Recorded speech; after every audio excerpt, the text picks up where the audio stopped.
I'm Sherry with CruiseTipsTV, and this is Diamond Princess. This magnificent ship entered service in 2004, and Diamond Princess and her sister Sapphire were built in Nagasaki, Japan by Mitsubishi Industries. At this time, Diamond Princess exclusively sails Japan and Southeast Asia. Cruising on Diamond Princess is far from ordinary, and to get the most out of your cruise, you're going to want to know the best insider tips for visiting Japan and life on board this amazing ship. When my family and I first cruised on Diamond Princess, we couldn't believe how different the experience was from cruising in North America. Visiting Japan and Asia by sea is the experience of a lifetime and is an incredible way to see a large area without having to worry about complicated transportation and lodging. Today, we're sharing 10 do's and don'ts you should know if you're sailing Diamond Princess in this region. If you stay to the end, we'll share 5 packing tips that apply year-round on Diamond Princess. If you're new here, I'm Sherry with CruiseTipsTV. My family and I are so happy to have you here, and we would invite you to subscribe to our channel for lots more awesome content on a variety of different cruise lines. Special thanks to Princess Cruises for hosting us on this voyage. Now let's start with the do's. The first thing to consider is when to visit Japan. Do research the seasons carefully because the cruise seasons here are truly different from one another. We'll start with arguably the most popular time to cruise to Japan, springtime. The sakura or cherry blossoms are just one of the many types of blooms on display. And the great thing about Spring Flowers cruises is that your itinerary is custom designed to make every effort to hit each port at the right time to see these blooms. Now, summer is festival season. You'll find traditional dancing, music, costumes, shrines, and plenty of food and drink. The weather is warm. Actually, it's hot, and locals are enjoying their vacations at this time of year too. You can expect more crowds, the occasional firework display, and warm but sometimes wet weather. Know that August is the hottest month, but less rainy than June and July. Fall again offers a chance to see the beautiful blooms and foliage in the area, but with milder temperatures, fewer crowds, and cool but pleasant weather. Winter is the perfect time to experience Japan and Southeast Asia on one voyage. Now, backing up to booking your Diamond Princess cruise, we strongly suggest booking Princess Easy Air. We swear by it. We've found that the prices are excellent and often cheaper than booking direct with the airlines, and the extra assurance that you get when booking the air with Princess is just excellent. Oh, and you definitely get to choose your own flights. It's a plus. Now, let's talk about a few things you can do in the airport to make your stay in Japan a bit smoother. You may want to grab some Japanese yen in the airport ATMs in Japan. It's super easy and a great way to kick off your visit to Japan with some local currency in your wallet. While you're at the airport, consider buying a welcome Suica card? Suica card? I'm not sure how you say that, but you get the idea. This is a card you can use to purchase transportation, shop for food, and even buy things from vending machines. You just swipe it. It's really, really cool. If you forget to buy a Suica card at Haneda or Narita Airport, you can just buy them at major train stations as well. They're valid for 4 weeks, but be sure to use up your balance because the welcome Suica card doesn't carry a refundable balance. Now, if you're flying to Haneda or Narita in the Tokyo area, the airport limousine bus is a really good way to get to Yokohama in advance of your cruise. It's really easy to find, it's inexpensive, and it's safe. We've done this twice now, and we just love it. You may also consider using the Visit Japan web registration process to create your immigration and customs declaration QR codes. This makes getting through customs quicker and easier, and the whole process can be done right on your smartphone. To save time, fill out the application online. Now, we're going to put a link down to the description in this video because the URL is really long and it won't really fit on the screen here. All right. Diamond Princess, let's talk about the ship. Diamond Princess was refurbished in 2019 and is also now Medallion enabled, just like the rest of the fleet, which means that all cruisers will experience Medallion class cruising on board. It's the best, let me tell you. Oh, it's so hard for me to cruise without the Medallion anymore.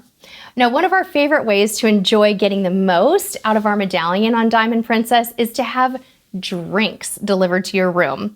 This works with your Plus or Premium package, which is a huge perk and unique to the cruise industry. Morning coffees, pre-dinner cocktails, anything you'd like, it's heaven. Or if you don't have a package, you can just buy it a la carte. Just pull up the Ocean Now app and you'll see how it works. Our next do take your kids and teens on Diamond Princess. Princess's Camp Discovery Centers are awesome, and cruising to this region is a wonderful place for kids to explore, learn, and spark their imagination. Diamond Princess has organized activities broken up into 3 age groups: the Treehouse for ages 3 to 7, the Lodge for 8 to 12-year-olds, and the Beach House for teens age 13 to 17. Now, we find that pre-cruise message boards and roll calls are particularly helpful when sailing to Asia. People will suggest hotels, how to get around in the metropolitan cities, and even share shore excursions. For this cruise, I couldn't find a Facebook roll call, but I did find various live from Diamond Princess threads where travelers shared their real-time experiences on board. And I was able to see the Princess Patters and get a real-time feedback on what was going on in the ship before my cruise. It was so cool. Okay, now let's move on to the don'ts. We talked about the do's, we gotta cover the don'ts. First, don't expect your cruise on Diamond Princess to be like any other destination in the Caribbean, Alaska, or Europe. Diamond Princess cruising has a Japanese flair, and you're going to love it. You'll find this in many elements of the cruise, from the cruise director's staff to the addition of a sushi restaurant on board, Kai Sushi. Did you know there are actually 2 cruise directors on Diamond Princess? Now, this ensures that both the English and Japanese speaking guests are taken care of. The passenger mix varies from cruise to cruise, but expect to meet other cruisers from all around the world, including Japan. One of our favorite things about cruising on Diamond Princess is the special menu items in the main dining rooms. Of course, standard North American fare is always available, but the regional specialties really make the dining experience fun. All right, the next don't. You've likely heard that tipping or gratuities are a no-no in Japan. While you can most certainly tip on the ship, it's generally not commonplace to tip locals in Japan, including the porters on embarkation day. Tipping in Japan is just not customary, and it can actually be considered offensive. But what about tour guides? Well, on most shore excursions, tipping is not expected. If you hire a private guide, it gets a little bit more tricky. It's appropriate to give your tour guide a small gift, take them to lunch, or give them a card in appreciation, but they probably won't expect a tip. Now, our advice on this is to research in advance, especially if your Diamond Princess cruise takes you outside of Japan.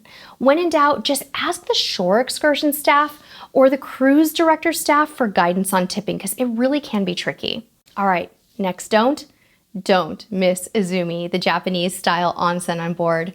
Izumi, modeled after a traditional Japanese bath or onsen, features indoor and outdoor Japanese bathing experiences, including steam rooms, saunas, and hot tubs with spectacular ocean views. You can only find this venue on Diamond Princess, and it is the largest Japanese bath of its kind at sea.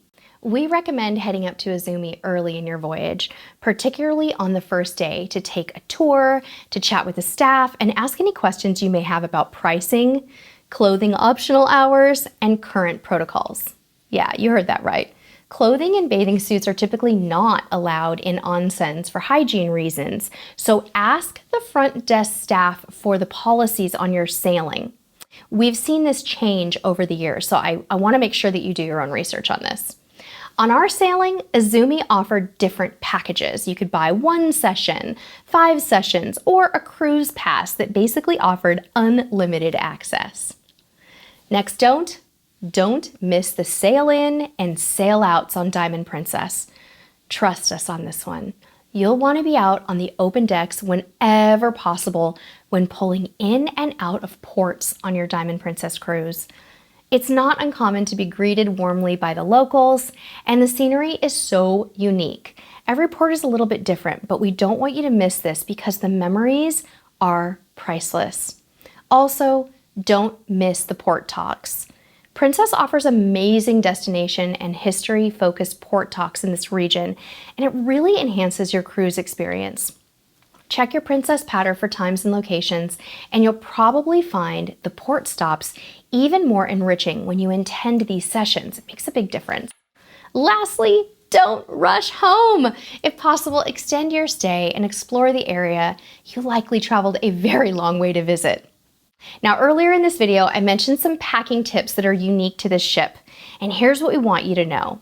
Regardless of when you're cruising, pack a travel umbrella or a light raincoat. We'll link to a few options in the description of this video and the comments of this video in our Amazon store. A swimsuit is also a must year-round on Diamond Princess. There are heated freshwater pools and of course hot tubs, which are a great place to relax and soak after long days of sightseeing. Also pack comfortable worn-in shoes suitable for walking and rainy conditions. We have loads of recommendations from sneakers for day use to formal shoes in the evening, also linked. A neutral scarf or shawl will be a lifesaver on your flight and for chilly evenings on board and in the theater. It can even double as a travel pillow on your flight. Now, on some sailings, you may be treated to a theme party where everybody dresses in white and gold. It's certainly easy to incorporate those basics into your wardrobe, but if you forget, don't worry, the white and gold party is not a requirement, just good to know. Lastly, leave room in your suitcase for souvenirs. You are likely to find some amazing treasures on your Diamond Princess cruise. All right, friends, thank you so much for watching. We hope you picked up some great Diamond Princess tips today. If you made it to the end, comment with a green heart below and let us know if you're planning a cruise on Diamond Princess. We also want to know what made you choose Diamond Princess and what season are you cruising? Thank you again for watching, and until next time, we'll see you on the high seas. Bye-bye.